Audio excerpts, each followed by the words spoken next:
Muchísimas gracias por estar con nosotros en esta nueva audición de Aquí estamos para toda la República Dominicana y el mundo. Estamos considerando cómo las enseñanzas afectan el pensamiento del hombre, y no solamente el pensamiento, sino su conducta. En esta oportunidad veremos a la providencia en medio de la historia y cómo la providencia específicamente afecta a través de leyes, a través de constituciones, a través de declaraciones de independencia, la mente de los hombres. Cómo Dios a través de estos medios afecta la mente de los hombres. Y esto sin coartar la voluntad humana. En otras palabras, sin neutralizar esa capacidad de decisión que Dios le dio al hombre. En otras palabras, es el hombre quien de alguna forma y de toda forma, ¿verdad?, asumió esa responsabilidad, sin embargo, de manera misteriosa, y repetimos, sin coartar la voluntad humana, Dios interviene. Como dice la Biblia en la carta de Pablo a los Filipenses, Dios es quien produce en nosotros tanto el querer como el hacer en su buena voluntad. Es una manifestación de su gracia. Dios prende a los sabios en su astucia. En otras palabras, agarra a los sabios en su astucia, sorprende a los sabios en su astucia. Aquellos pues que pretenden saber más que Dios y que niegan de manera positiva y de manera consistente pues la realidad de la existencia de Dios. Y por otro lado, algunos que tienden a torcer esa imagen de santidad de Dios y, ¿por qué no?, por inferencia y de manera implícita también declarar a Dios culpable. Debemos de tener pendiente entonces algunos textos de la Biblia en todo lo que vamos a estar compartiendo. Por ejemplo, este que dice, todo lo que el hombre siembre, eso mismo cosechará. No se olvide, por favor, de ese texto que es filosofía de vida.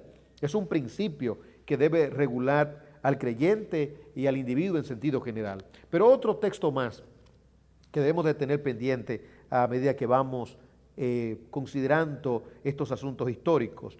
Dios prende a los sabios en su astucia. Con la misma medida que medís, seréis medidos. Y también el Señor Jesucristo hablando dice, juzgad con justo juicio. Y Pablo, de manera muy sabia, mostrando la culpabilidad universal y en este caso particular mostrando la culpabilidad de los judíos, es decir, de los que se creían salvos por su religión y de los moralistas también. Entonces Pablo dice, en lo que juzgas a otros, te condenas a ti mismo.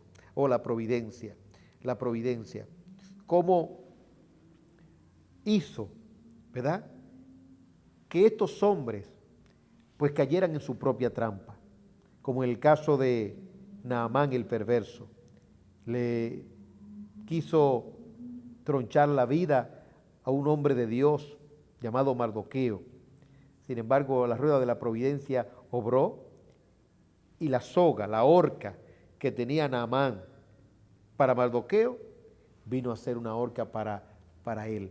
Lo que tú no quieras que te hagan a ti, no se lo hagas al otro. Ese es el principio cristiano. Y lo que tú quieras que te hagan a ti, pues hácelo también al otro. Estaremos viendo estos principios en la historia, específicamente de dos grandes episodios, por así decirlo, de la historia. La declaración de independencia de los Estados Unidos, y añádele a esto también la Constitución de los Estados Unidos y la Revolución Francesa y, acompañado de la Revolución Francesa, los derechos del hombre. Vamos a ver cómo la providencia pues enseña, sin tener Dios que hablar, sin tener que tronar, la providencia, es decir, el Dios del cielo habla. No se pierda, por favor, la totalidad del programa de hoy, porque sabemos que va a ser de edificación y muy interesante para usted y toda su familia.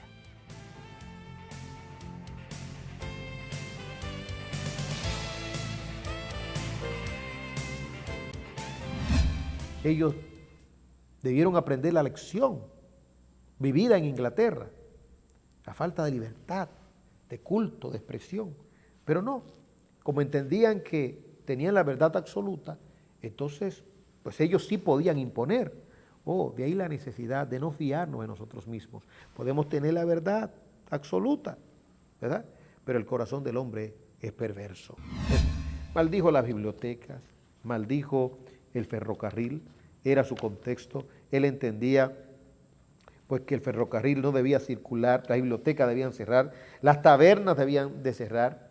Es decir, la iglesia metiéndose o inmiscuyéndose en asuntos propiamente de Estado, en asuntos propiamente civiles. ¿Puede y debe la iglesia afectar a los estados? Claro que sí, pero no puede inmiscuirse.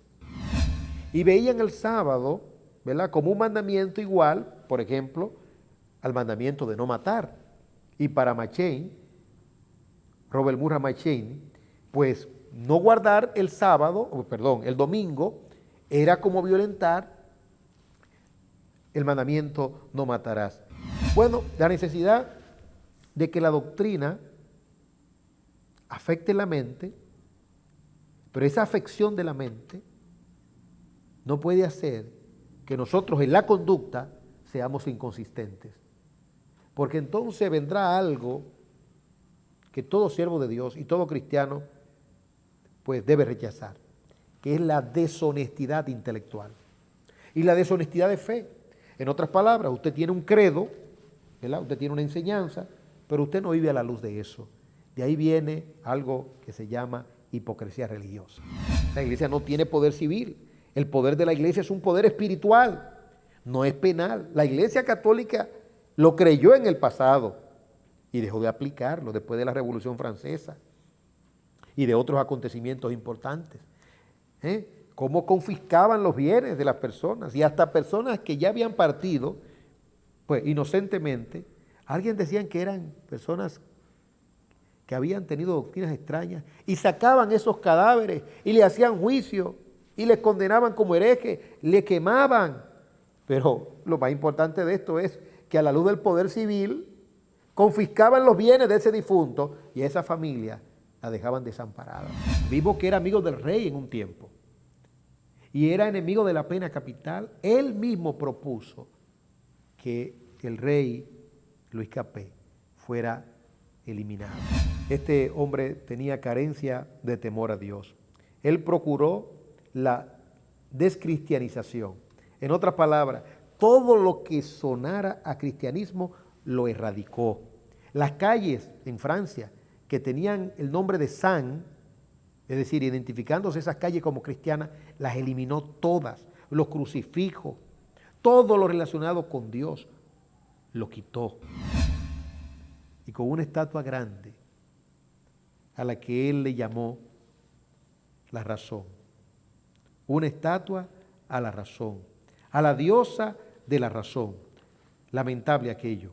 En el 1794, el Festival del Ser Supremo, así se llamó, el Festival del Ser Supremo, día establecido por Robespierre para reemplazar a Dios por uno nuevo, la diosa de la razón.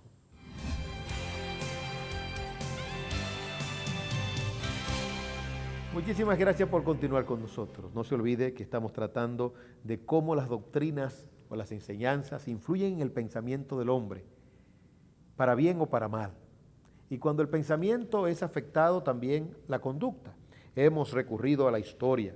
Los grandes eventos, los grandes episodios de la historia han sido precedidos por principios, por enseñanza. En otras palabras, esos grandes eventos no vinieron porque sí. Hubo enseñanzas. Y esas enseñanzas, repetimos, afectan. De ahí la verdad bíblica del apóstol Pablo al joven pastor Timoteo. Ten cuidado de ti mismo y de la doctrina. Persiste en ello, pues haciendo esto te salvarás a ti mismo y a los que te oyeren. Es una verdad que debemos de tener pendientes. Bueno, es más que una verdad, es una advertencia. Ten cuidado de ti mismo y de la doctrina. En esta oportunidad vamos a continuar viendo pues los resultados del movimiento puritano. Debemos dividir el movimiento puritano, ¿verdad? Porque los que salieron de Inglaterra, fruto de la opresión de la monarquía, es decir, la monarquía influenciada por principios religiosos, por un lado principios o doctrinas católicas y doctrinas anglicanas. Algunos decidieron quedarse en Inglaterra, pero fueron llamados, ¿verdad?, estos puritanos, porque no querían la unidad con esta iglesia que se entendía que estaba afectada o contaminada por doctrinas extrañas, contrarias a la verdad de Dios, a la verdad verdadera. Y los que emigraron, es decir, los peregrinos, que eran puritanos también, pero se les llamó peregrinos, salieron, entendían que estaban dentro del contexto de la voluntad de Dios, dentro del marco de la voluntad de Dios, alquilaron un barco, Mayflower, y decidieron arriesgarlo todo. Algunos murieron en el camino y cuando llegaron la mitad, por las mismas situaciones del ambiente, de la tierra, la falta de adaptación, la inadaptación al clima, a las plagas propias, pues perecieron. Pero ellos siguieron hacia adelante, creyendo que Dios estaba con ellos, rehaciendo sus vidas y perfilándose, viéndose, ¿verdad?, adorar a Dios con libertad de culto, libertad de expresión y con una sana enseñanza, con una sana doctrina. Bueno, hoy en día los Estados Unidos gozan de abundancia y de prosperidad y los historiadores hablan de que el fundamento ha determinado esta prosperidad, una ciudad de migrantes, de personas que han salido de sus países, de sus pueblos, inspirados por las libertades de aquella nación y por el nivel de vida, por la calidad de vida que allí se experimenta. Esta nación del norte ha sido favorecida de muchísimas maneras por la minería, por el turismo, por la ecología, pero no solamente por la ecología, sino también por la minería. Es decir, allí hay yacimientos de petróleos, pero no solamente yacimientos de petróleo, oro, pero oro en abundancia. No se olvide usted de la fiebre del oro que hubo en California y cómo las personas iban hasta allí. Pero el mayor bien del cual ha gozado esta nación es de la justicia. Esa es la gloria de esa nación, la justicia. Ellos bien pudieran decir, como dice la Biblia, la justicia engrandece a la nación. Pero añade también la misma Biblia, el pecado es afrenta de los pueblos. Bueno, el dólar dice, en Dios confiamos. Ahora ellos no saben cómo decir si realmente confían en Dios. Y si confían en Dios, ya no saben como nación en cuál Dios están confiando. Pero los fundadores sí sabían a cuál Dios adoraban y en cuál Dios confiaban. En el Dios de la Biblia. Eran puritanos, ¿verdad? Eran peregrinos con una fe firme en la verdad verdadera. Los fundadores, indiscutiblemente, aquellos que hicieron la Declaración de Independencia, como lo observaremos, y los que también prepararon la Constitución.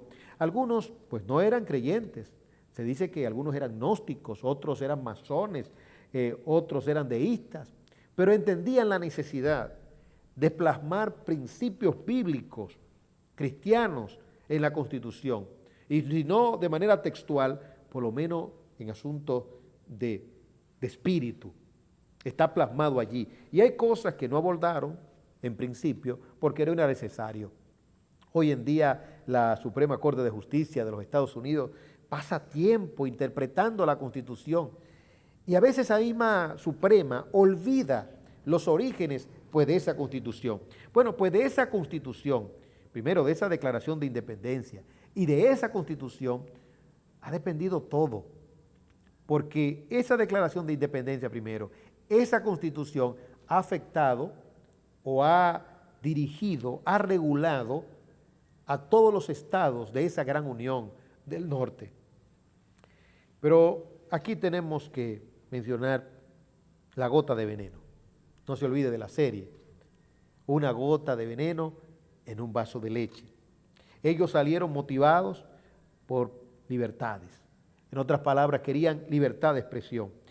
Y lo que ellos condenaban, es decir, la falta de libertad de culto y de libertad de conciencia, eso mismo ellos cometieron. ¿Y cómo así? Bueno, aunque fue, digamos, un evento esporádico, duró un año apenas, y sectorial, pero pudo haberse extendido. Lo que mencionamos en un programa pasado, las brujas de Salem. Ellos no aplicaron el principio de la libertad de culto, de la libertad de expresión y de decir no a las doctrinas de viejas, a las supersticiones. En lugar de centrarse en la verdad verdadera, se dejaron arrastrar por la cultura, por la tradición y hasta por el paganismo, y erraron al blanco. Pero no solamente esto, ellos, sin darse cuenta probablemente, unieron lo que es el Estado con la religión, algo que también ellos habían condenado. Tuvieron que necesariamente enmendar la Constitución y dejar claro que debía haber separación del Estado con relación a la Iglesia. No es que la Iglesia no influya en el Estado, pero los postulados del Estado no pueden ser religiosos en el sentido de los asuntos ceremoniales de la Iglesia, porque el Estado no es la Iglesia.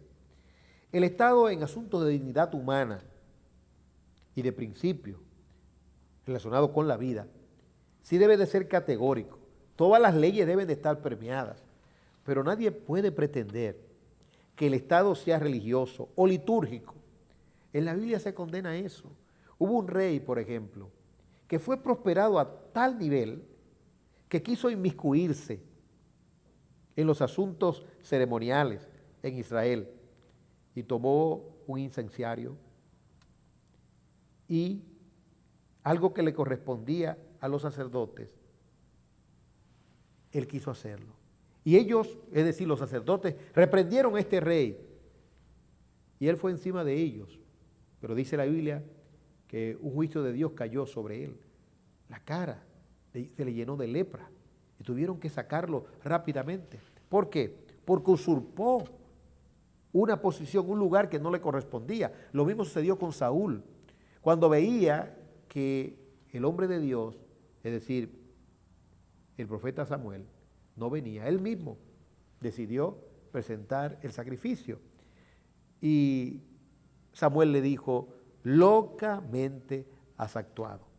Y a través de la historia hemos visto cómo reyes también, entendiendo la influencia religiosa, entendiendo que el pueblo se deja llevar por postulados religiosos, entonces, de manera demagógica, pues estos reyes usaron la religión. En este caso en particular, hubo voces que tronaron, especialmente los cuaqueros. En aquel contexto tronaron cuando algunos pretendían, lógicamente, de manera desenfocada, aplicar la Biblia a la nación como si hubiese una especie de teocracia, como la había en Israel. En otras palabras, cuando encontramos los postulados de Dios, las leyes, las regulaciones en la Biblia, se debe entender que esto incluía el aspecto penal y el aspecto civil. Pero aquello no era una iglesia, aquello era una nación. Y esto ha traído muchos conflictos en muchos creyentes, porque a veces pretenden ver la nación de Israel como si fuera una iglesia. No, la Biblia especifica muy bien lo que es la iglesia. Es donde se le da gloria a Cristo, donde se le da a la misma un poder espiritual. Pero la iglesia, no tiene un poder penal ni civil. Y aquí algunos, entendiendo, bueno, que era su territorio y que se habían emancipado de Inglaterra y que ahora tenían una declaración de independencia y que tenían una constitución, bueno, pues aquel lugar debía ser el cielo. Pero no, aquel lugar, los Estados Unidos, se iba a componer de todo tipo de personas, con todo tipo de credos, y había que respetar un principio maravilloso de la fe cristiana, la libertad de conciencia. Alguien señala algo muy interesante con relación a este asunto.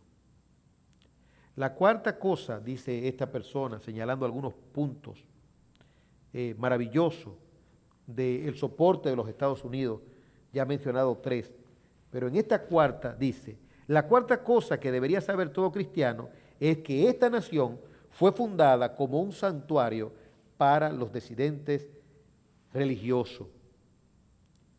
Roger Williams cuestionó muchas de las leyes puritanas de Massachusetts, especialmente el derecho de los magistrados de castigar a quienes no guardaban el día de reposo. Esto trajo grandes conflictos, pero un hombre de Dios, Roger Williams, dijo, no, debe de haber separación de la iglesia y el Estado. Williams dijo, el magistrado civil no podrá inmiscuirse ni siquiera para evitar que una iglesia cometa apostasía o herejía. Interesante. No se olvide de lo que le pasó a Calvino. ¿Se acuerda usted de lo que le pasó a Calvino? Bueno, Calvino estaba, ¿dónde? En Suiza. ¿Y qué pasó allí? Bueno, Servet, Miguel Servet. Desde el punto de vista bíblico, se entendía que era un hereje. Y el consejo de esa ciudad le condenó. Pero entendían que tenían poder ellos, civil y penal. Y le dieron pena capital, pena de muerte. Ese se puede dominar, como ya se ha dicho, el veneno de Calvino. Por un mal enfoque, por una perspectiva equivocada. La iglesia no está para eso. Y el Estado no está para meterse en asuntos de doctrinas, ¿verdad? De quién tiene la verdad o quién no la tiene. El Estado es para todos. El Estado es un garante de las libertades, ¿verdad? Y muy especialmente de la libertad de culto, de la libertad de expresión. Y aquí debemos de tener mucho cuidado, porque Dios quiere que seamos consistentes. En otras palabras, tú tienes la verdad, maravilloso, pues tienes que respetar al otro que cree que también tiene la verdad. La verdad va a emerger, como la mentira también emerge y se levanta. Con relación a este asunto del Día del Señor, pues hubo muchos problemas. Después que regresemos de la pausa, veremos cómo un hombre de Dios, exquisito en sus exposiciones, un joven en aquel tiempo, llamado Robert Murray McCheyne, precisamente bajo el entendimiento de que el Estado tenía que ver con el Día del Señor, que para aquel entonces era el domingo en aquel contexto, pues da un sermón que él tituló Yo amo el Día del Señor, donde maldijo el ferrocarril y aquellos que gobernaban en aquel momento, sí permitían que el ferrocarril pues se desarrollara, trabajara en el día domingo. No se pierda, por favor, la totalidad del programa de hoy, porque tenemos cosas puntuales para bien de usted y de toda su familia.